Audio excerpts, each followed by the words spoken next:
This week, strategies to help a testing horse that gets into your personal space, plus how to improve focus at a trot. Not yours, horses. Hello, welcome to Mark Langley's Horsemanship Podcast, a podcast helping people to understand their horses better, to provide solutions in a calm, connected way. I'm Jenny Langley. And I'm Mark Langley.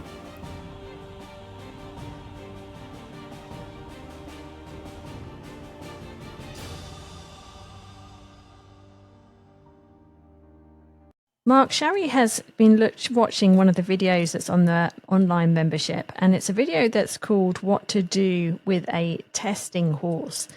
Now, in this video, there's a couple of horses and there's an owner who's standing in the arena with nothing on the horses. The horse is just moving around her.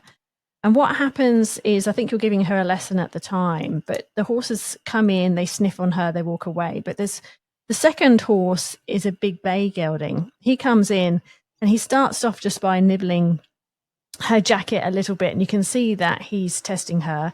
And then he starts to move on to nipping her, from firstly at her ankles, and then he moves up to nipping her at the arms. And you can hear that you're sort of saying to the owner, don't move at this point, keep your ground.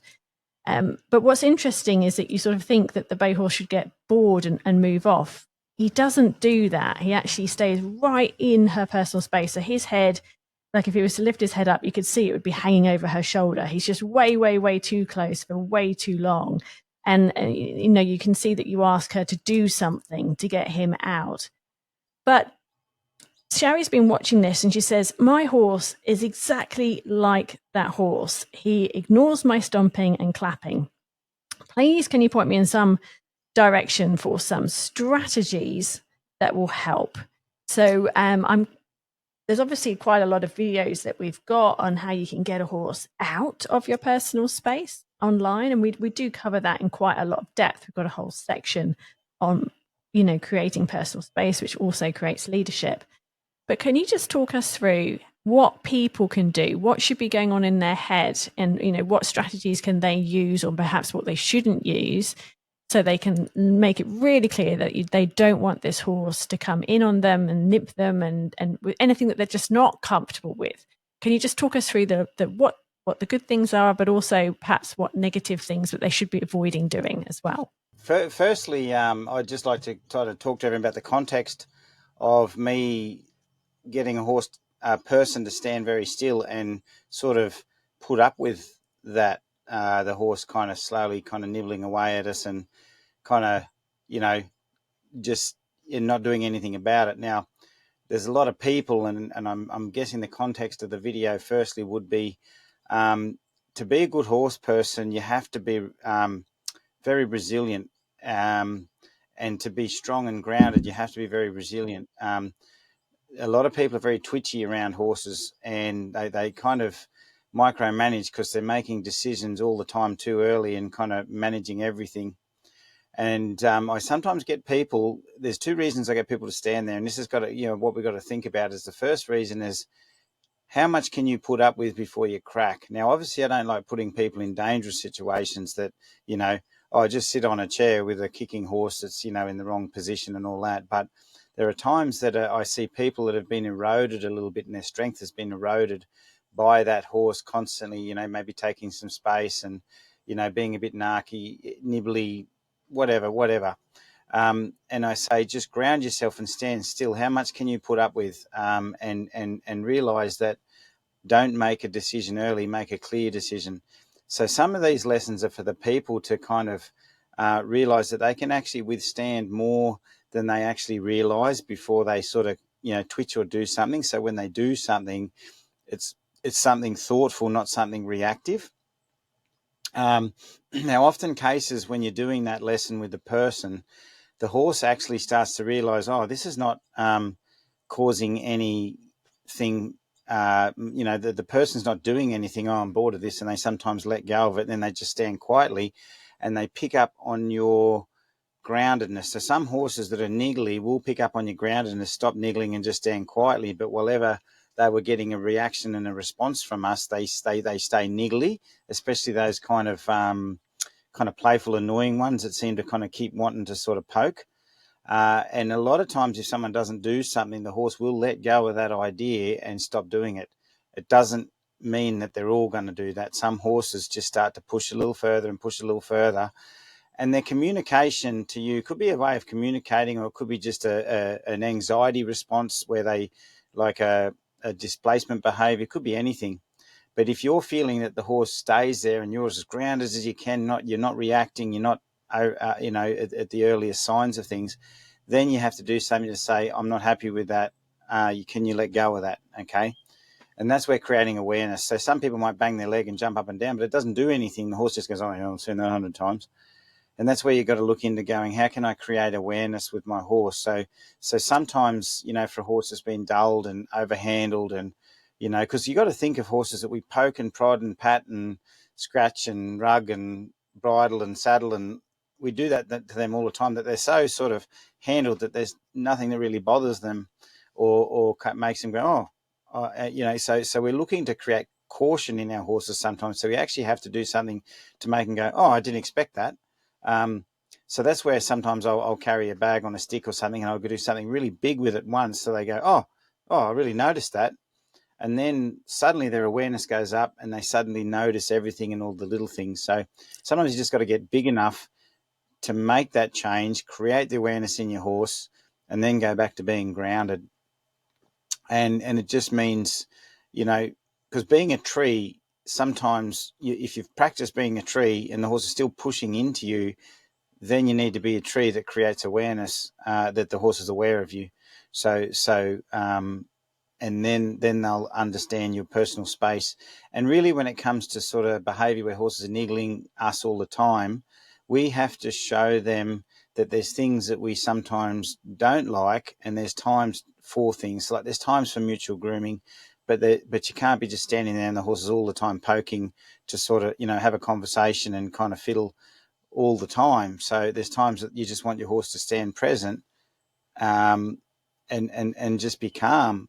So when a horse goes, I'm communicating with you, you say, well, actually, I'm fixing the fence at the moment. You can't communicate with me. Can you just stand present while I fix the fence? So then you say, let go of that thought. And I think sometimes when we've had a shutdown horse, it's easy to get them to communicate. When they start to come out, we want them to communicate with us, so we allow all these things to happen.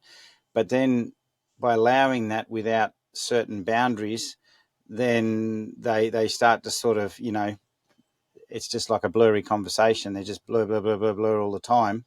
But then we say, no, I'm standing quietly. You stand quietly.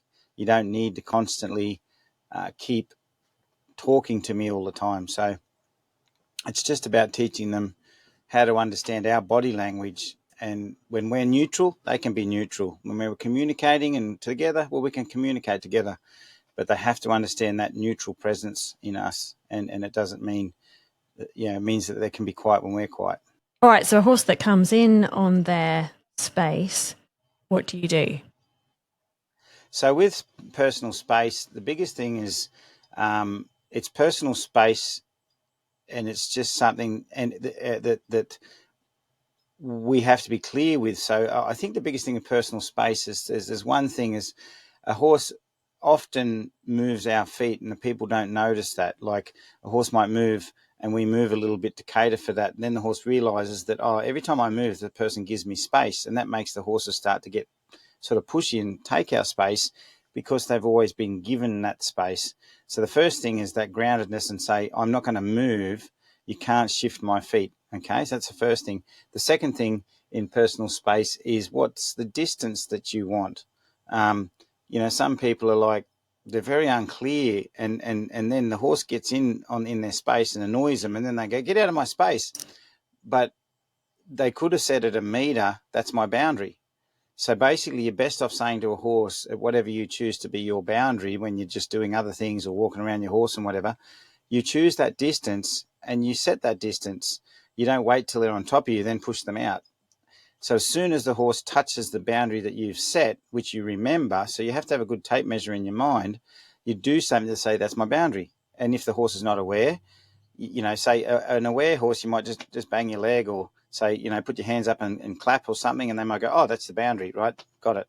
and it only takes them a few goes. An unaware horse who's really resilient, you might have to carry a flag for the first so many times and really get big once or twice. So they go, oh, why did you do that? And then they realize it's only when they sort of become unaware of you and your boundary that you'll do that. And then basically once they're aware, you can go back to just something subtle.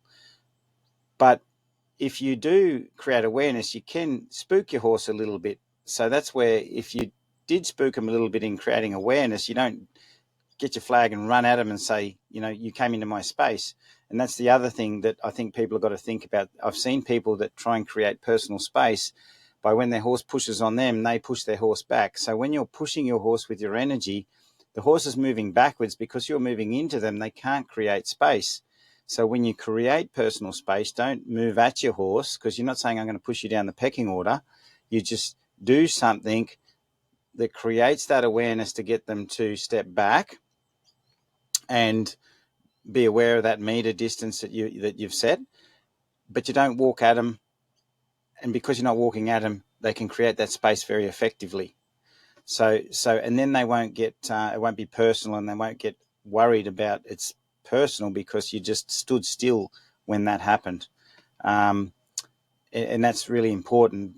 Now, the horses that don't know how to back up, you have to do a session of awareness and how to move backwards away from a visual stimulant, because a lot of horses that get a bit of an eye spook or a bit of a worry and their eyes open up, they preload the hindquarter and they're always wanting to go forward.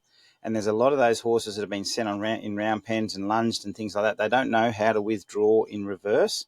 So if you've got one of those horses, you have to spend like some time putting some stimulant in the air in front of them so they can see it and step back as one other alternative opposed to run forward or sideways. So those horses need to be taught to back up before you can even think about creating that meter or 2 meter distance away from you that keeps you safe. And how important is timing in this? If the horse is pushing on you, and I suppose you sort of think, oh, I'll just see what he's going to do, before you know it, a few seconds have gone by. Is it quite critical that as soon as they're in on you, that's it, they've hit this sort of electric shock boundary, or or does it not matter? Yeah, watching people do this at clinics, month after month, I do notice that I can walk up, do something once, and then it has a long-lasting effect.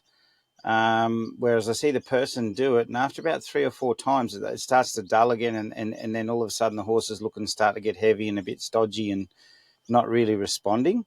So part of it was their timing, because the horse kind of walked in that extra foot, and then they kind of said, oh, by the way, that's my bubble. But the bubble was a foot earlier. So they didn't do it exactly at the right time of the meter. I'm saying the meter that they might have set. So the horse kind of gets confused because, so that's partly both. That's not just timing either. That's actually lack of clarity. So because their timing was late, the clarity was unclear because the boundary became unclear.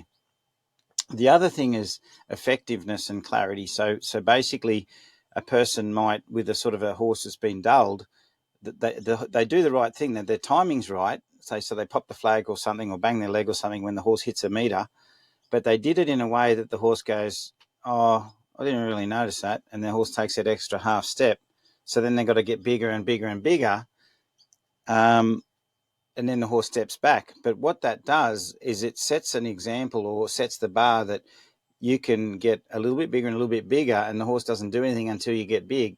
So basically, sometimes you get clear once, and then after that you can be really quiet and the horse will notice it. But if you just start quiet all the time and slowly increase, the horses tend to actually dull down to the lower amount of feel, until you can do number 10 and they didn't even notice it. So and I think people, I think what they do when they create a boundary or they guide a horse, that what'll happen is they'll put a pressure that doesn't have feel in it. So they just pick up a flag and pop it. And I'm like, I would have just picked up the flag quietly. Once the horse is sensitive, pick the horse flag up quietly, and the horse goes, oh, I see the flag picking up, I'll just step back. Whereas they'll shake it like that, like a bag, and then all of a sudden the horses go, oh, that's a shaking bag. And then all of a sudden they're resilient to the flag shaking. So, yeah, there's a whole bunch of things in there, but once you get it and understand it, it becomes very easy to apply. It's just one, being observant and having a good sensory awareness. Like you still want to be doing what you're doing with your primary focus. You just got to heighten your secondary focus to what your horse is up to. You do have to be careful that you're not primary focus on your horse all the time, because then you lose your leadership, which means your horse is going to be like, I don't know where they're going or what they're doing because they're just staring at me all the time. So then they don't trust you as much because you're not looking like you're in control of yourself. Um, so you just got to heighten that awareness of where your horse is, where its thoughts are. So sometimes a horse will step back, but their thoughts are still over the top of the person. So of course they're going to push back in again. So that horse you might have to do a backing lesson where you step back once, try again, step back again, until the horse's thoughts come back into a back up, and then they stop and their thoughts are just standing still, not pushing forward. And that's I guess the other big thing is they have to think backwards before they'll center and stand quietly. Sticking with strategies, Carla from Germany has been watching some of your videos on maintaining a horse's attention at the walk while lunging, and she's been able to apply those techniques successfully. However, she's having problems getting her horse to remain focused at the trot, especially when his emotions start to rise. She's finding that her young horse tends to tune out and just go around without really focusing. She's wondering what strategies you could recommend to improve his focus and responsiveness at the trot. Okay, yep. There's a lot of you know, there's a lot of people that you see horses, they're lunging on a circle all the time, and you may notice that a lot of those horses, they might be carrying an even rhythm, but they're looking to the outside all the time, and getting them to soften, relax, and travel forward softly on a lunge without panicking. With all young horses, even older horses have learnt to rush and get a bit explosive on the lunge line, though they may be soft at the walk. I start lunging at the trot as a leading lesson, okay? And I don't have a great deal of videos of just sending horses around at a trot. The reason being is because when you put a horse on a circle at the trot or the canter, it requires a lot of effort and work to constantly manage that soft inside rein focus where they're going to the inside. So I see a lot of horses where people have wanted to do lots of circles, and then the horse has to look to the inside, then all of a sudden they're over focused the inside, and they just think they've got to look at the person because they have to constantly keep catching their focus. And then, some people are bumping them all the time as they're going around to say, don't look out, don't look out. Now, though, if you've, got a really good feel about you, you can start to kind of manage your horse and get them going nice to the inside doing this. It can also be done. Some people can try it and it gets quite difficult, and then they can actually cause more damage. So it's quite a task to just give everyone, like, send them out and just bump or pick up the rope every time they look to the outside. So I've got another way that I find is really good for horses, because it teaches them more about leading and trusting the inside rein, and it teaches them how to turn. So I like a horse to learn to turn to an inside rein. So the inside rein in this sort of question would be the lunge line or the long rope that you're lunging your horse with. So it starts off as a leading lesson. So when I lead the horse up, and they trot up, and then I pour them out so they go out in a straight line. Most horses, when they start to trot, they might rush a little bit, and that's fine, because that's just a natural thing as they're getting going, to be a bit worried maybe, and and think further away. So what's going to happen is because I'm going to let them out on a straight line, I just let them go to the end of the rope, and as they're just about to hit the end of the rope, I'll turn around, pick up the feel, and by the time they've got to the end of the rope, they realise that there's a boundary there, and then they look back as they turn, and I'm going the other way, and then they kind of do a bit of a U-turn, and they come back, and I ask them to jog up again. So on the long rope, they'll be way back there, and I'll pull on that rope and get them to trot up again, and they'll trot up, and then I'll let them go past me. And then as it looks like they're just going to keep leaving and they don't feel the inside rein picking up, or that that rope picking up, then I'll turn, and they'll get to the end of the rope, and that'll stop them from going, and then I'll repeat the same thing over and over until I can get them just up past my shoulder, and then pick up a rope, turn a little bit, turn my back to them a little bit. They'll turn in, and then I'll ask them past, and then you can create a bit of a square, and then that square eventually turns into a circle. But what I'll do on the circle is I'll pick up an inside rein, do a little inside turn and a little straight line, and inside rein. So they always learn to follow the rein in and then let them straighten out.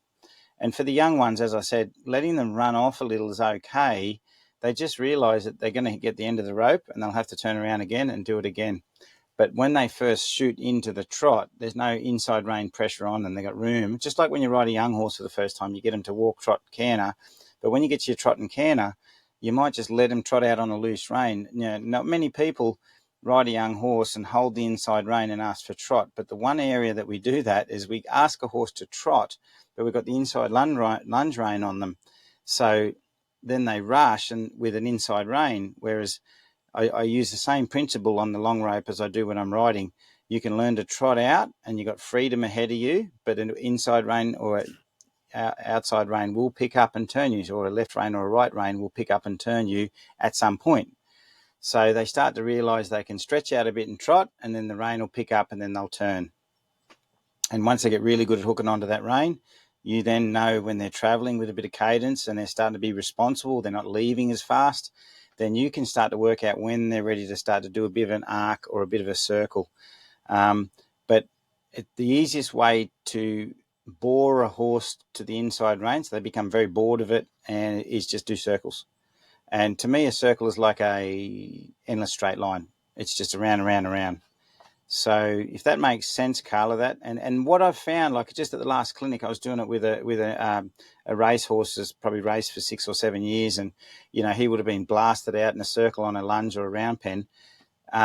He'd trot up, he'd get a bit funny, then he'd do a turn, and eventually, all of a sudden, when he started to soften, then his head went to the ground, and he stretched and he relaxed, and then he got that bit of flow and rhythm in his movement.